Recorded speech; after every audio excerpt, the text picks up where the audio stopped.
In this video, I'm going to reveal what I've learned over the last half century to help you identify the most common myths that are keeping you stuck, the 5 critical steps to reduce overwhelm, and finally, the key ingredient to make this possible. If you're new here, I'm Beth Arnold, Pastoral Counselor and Christian Mental Health Coach with Reimagine Life. And since 2019, I've been helping Christian women minimize anxiety and depression, heal from trauma, create new neural pathways, develop healthy relationships, and achieve personal goals. And today, we are addressing overwhelm. The new Oxford American Dictionary defines overwhelm as being buried or drowned beneath a huge mass. And honestly, that's what it feels like. For me, I've also experienced this emotion standing in the middle of the room, turning in circles, not knowing where to go or what to do. If you know, you know. And if you've ever researched how to handle this, you've probably found plenty of advice that might reduce your anxiety in the moment, but never really solves your long-term problem. See if you've heard any of these. Myth number 1, prioritize tasks. The most common advice I'd heard in my 20s and 30s to overcome overwhelm was to prioritize tasks. But how do you know what tasks should be on your list in the first place? And what if you have more tasks than you can realistically complete? How do you know if you're trying hard enough? And how long should you spend on each one? Or when? Or why? I have made so many lists to prioritize tasks, but it never solved my real problem. This leads us to myth number 2. Address the psychological aspect. These include things like breathing exercises, practicing mindfulness, grounding exercises, or talking about your feelings.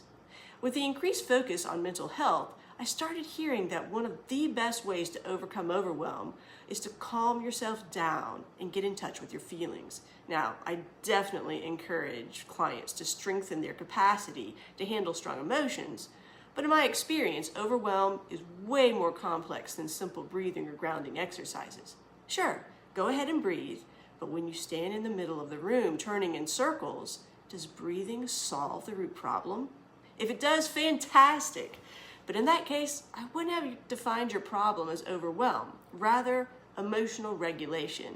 Serious overwhelm is multifaceted and requires a more holistic approach we'll look at in a moment. After discussing myth number 3, use distractions, exercise, finding a creative outlet, or connecting with friends. Again, these are great activities in the life of a healthy individual, and I strongly support these types of activities. But when used to solve your overwhelm, essentially kicks the proverbial can down the road. These are distractions just as much as pulling out your phone and scrolling on social media. Granted, they are much healthier distractions, but they don't actually accomplish what is causing the overwhelm to begin with. Because when you go back to the room where you were turning in circles, nothing has changed. Now we come to the steps I wish I had known as a young person. This would have saved me years of guilt-riddled confusion and frustration. It would have allowed me to live more peacefully, feel happier, love better, and focus on the most important things rather than distractions. Remember, in-the-moment tips are fine as far as lowering present stress, but what I'm about to share with you will help you figure out how you got to this point of overwhelm in the first place, how to get out of it, and how to prevent landing back there in the future. So here we go. Step number 1, live your values. What are the most important things in your life? The things you cherish, the things that resonate with the deepest part of you. These are your values. Things like peace, relationships, spending time in nature, honesty. God has given you a unique combination of things you hold dear. And if they remain undiscovered, hidden, or get abandoned or lost, your soul feels it. You know, something is not right, even though you can't put your finger on it. And that causes stress that can remain unresolved for decades. Many times, this might be the underlying foundation to the overwhelm you experience. If you're not sure what your values are, I have a free values exercise linked in the description below. Now, once you discover what your values are, you have a chance to reflect on how your life integrates them and make any changes necessary to bring life back into alignment. And man, does that feel good. Step number 2, clarify responsibilities. This is a huge issue I had to overcome in my own life. What things am I truly responsible for?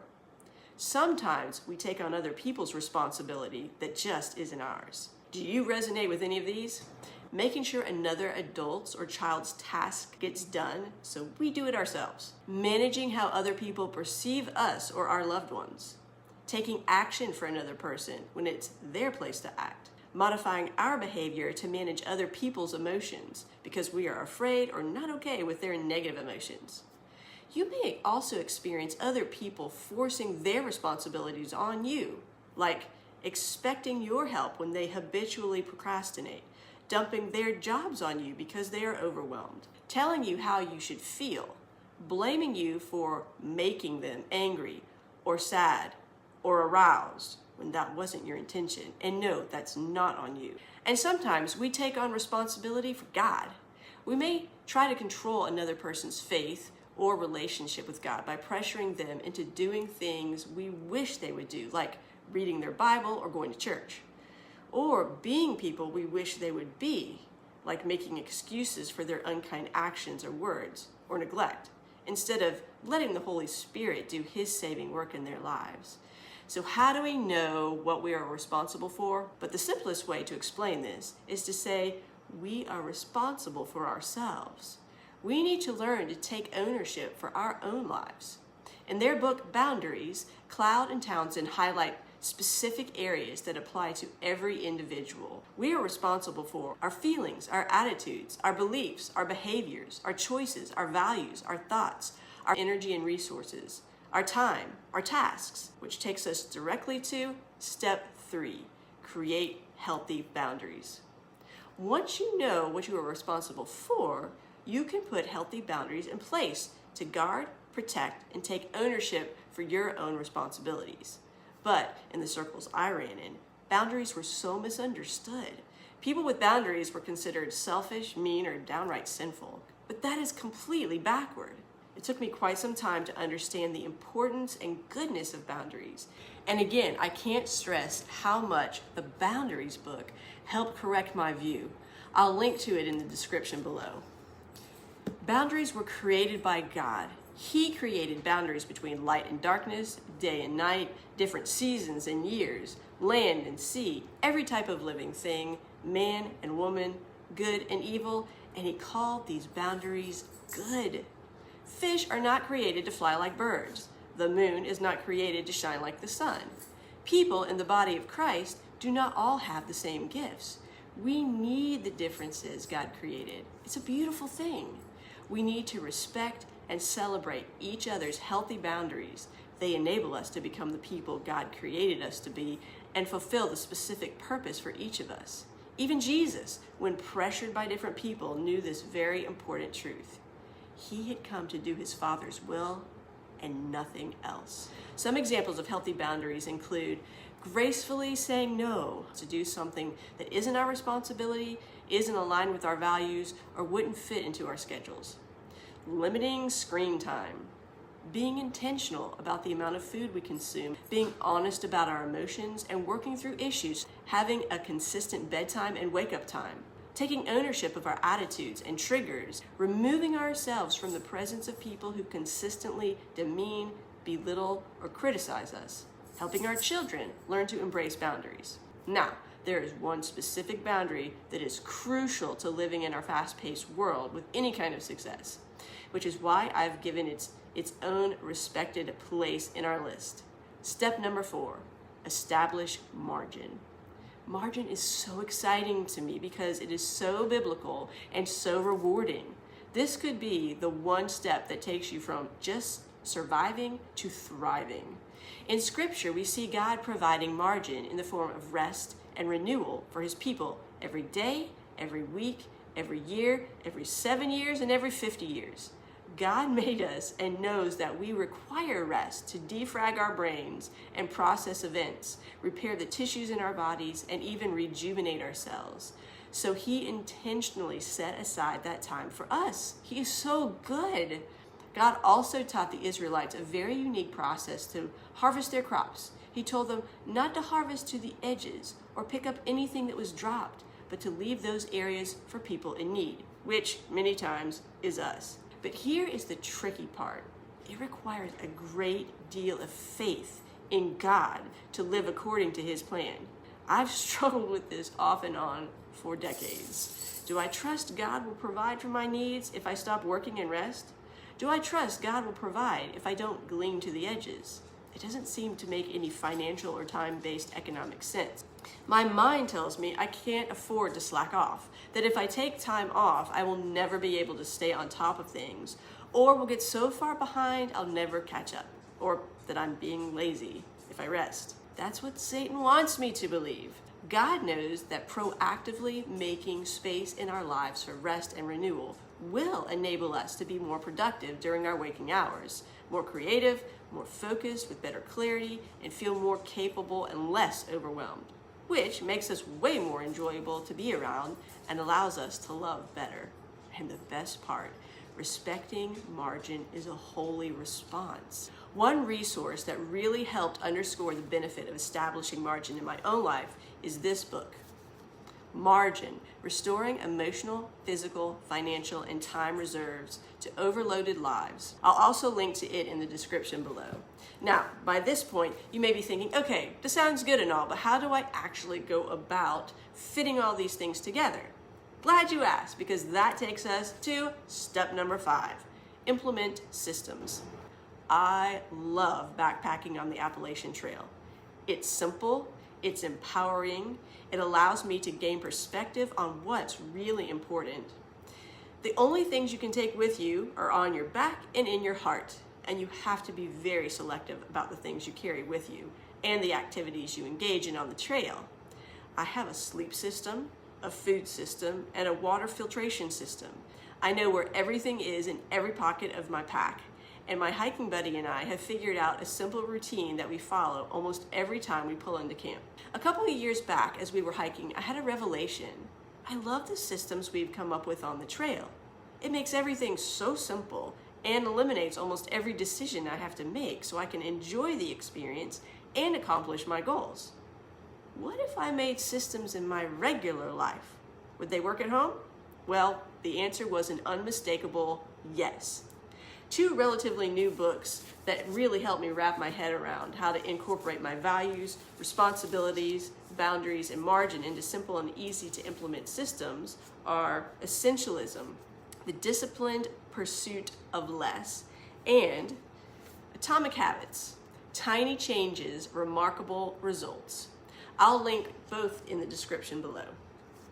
I currently have a morning system that I love. It incorporates certain things that I value, like health, peace, and my relationship with God.